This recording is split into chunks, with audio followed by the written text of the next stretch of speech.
Welcome again to Cottage Talk. I am Russ Goldman. This is Cottage Talk Full Time, which is my initial reaction. And it's my initial reaction to Fulham's loss to Chelsea, giving up two late goals, 2-1 at Craven Cottage on Sunday. Very disappointing, but I am calling it. Fulham just got beat by Chelsea, and I'll be explaining my thoughts, my initial reaction for the next 10 to 15 minutes. I won't be going too long, but I just wanted to get on here and just share my views on quickly what I watched and how I'm feeling about this.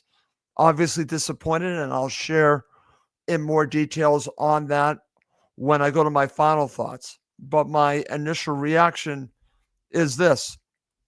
Like I mentioned, sometimes you just get beat and you have to look at it and just accept it. And that's one of these matches.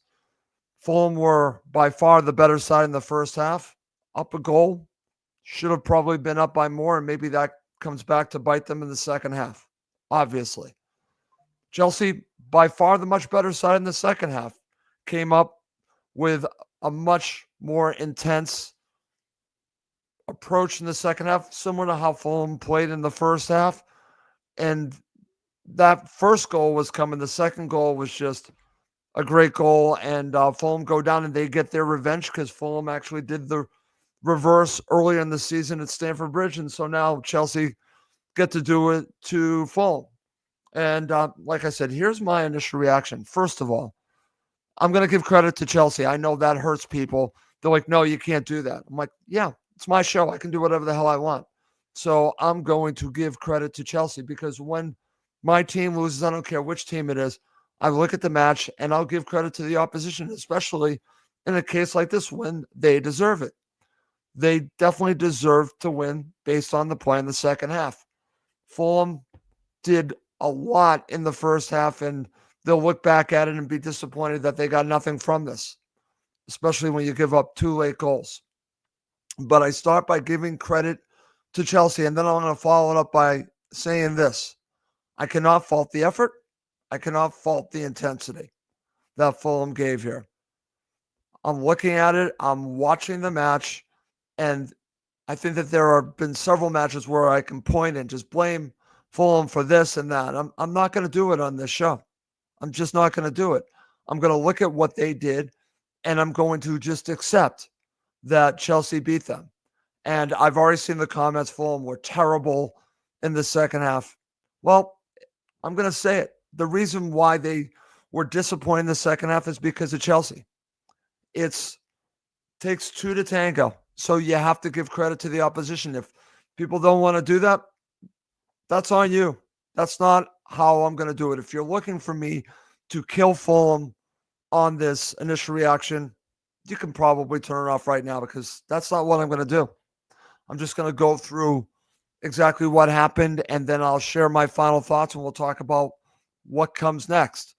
So let's start now with the starting 11, and Fulham actually got some news that was disappointing. And it took a little bit to find out what happened to Emil Smith Rowe and to Rodrigo Muniz. I think they could have used Muniz in this match, to be fair. But it's now been reported that both were injured. When Marco did his presser, they were both good to go because he said the only player that was injured was Reece Nelson. Well, something must have happened because both players were not involved, and it's now been reported that it was injury related. So that starts you off thinking, okay, if they really want to change the game, they're going to have a hard time doing that. Maybe that was a factor in the second half, but Fulham have more than enough on the bench to not just get a point, but get a victory. So I'm not going to look at those players not being available as the reason why they lost. Like I said, I'll go back to this. Chelsea were better, deserved all 3 points. End of story. But when I look at the starting 11, it was a strong starting 11. So I had really no issues with it.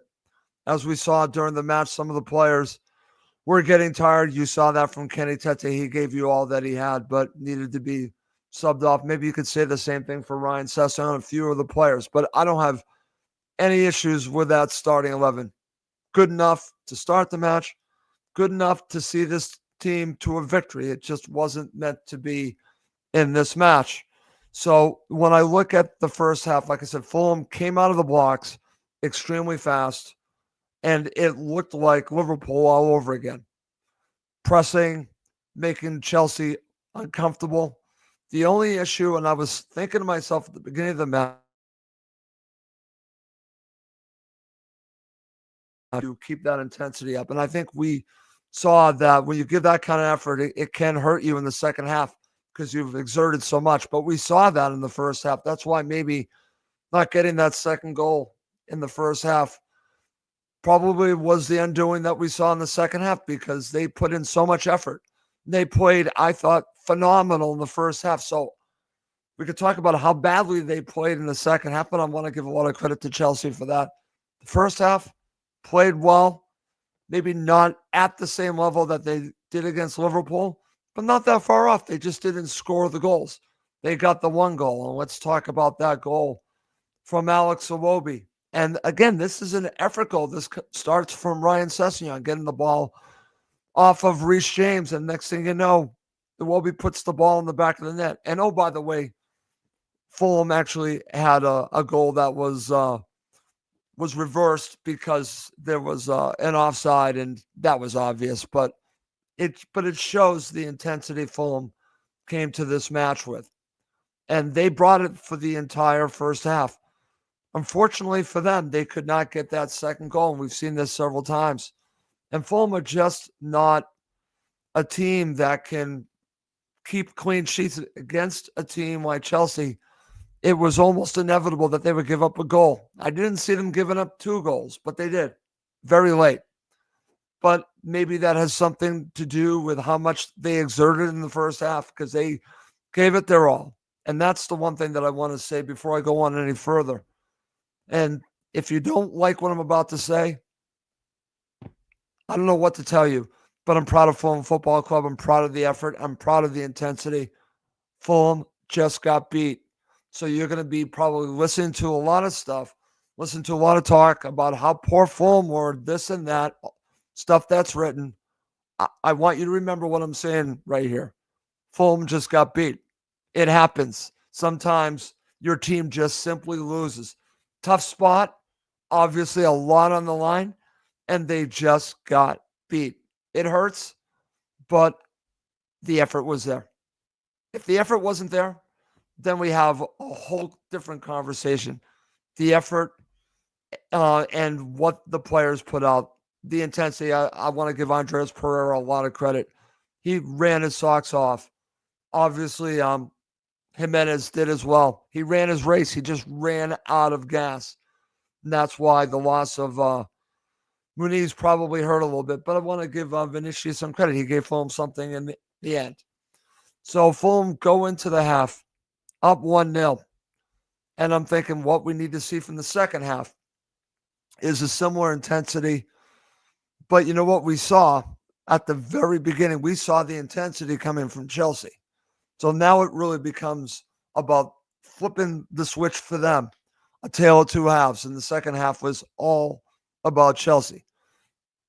The goal was inevitable, the first one. The second one, like I said, I didn't see that coming. But the first one was inevitable. It felt that way because of the pressure that Fulham were under. But every time they had a chance to break, they looked dangerous.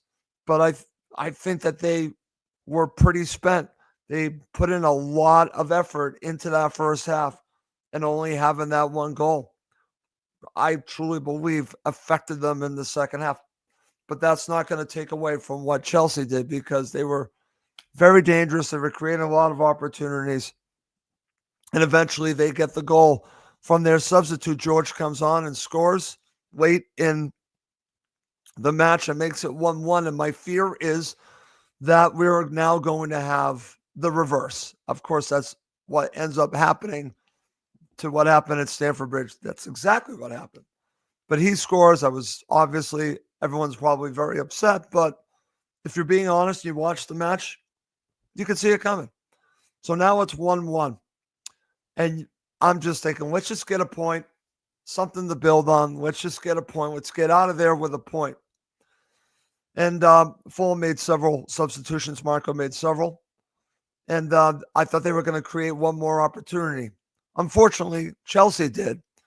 And in stoppage time, Neto gets the winner. I can't stand this player, by the way. Can't stand him. Really, just not a player that I would ever want on Fulham Football Club.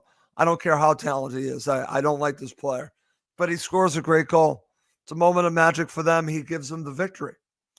And like I said, it's just something that you just have to accept.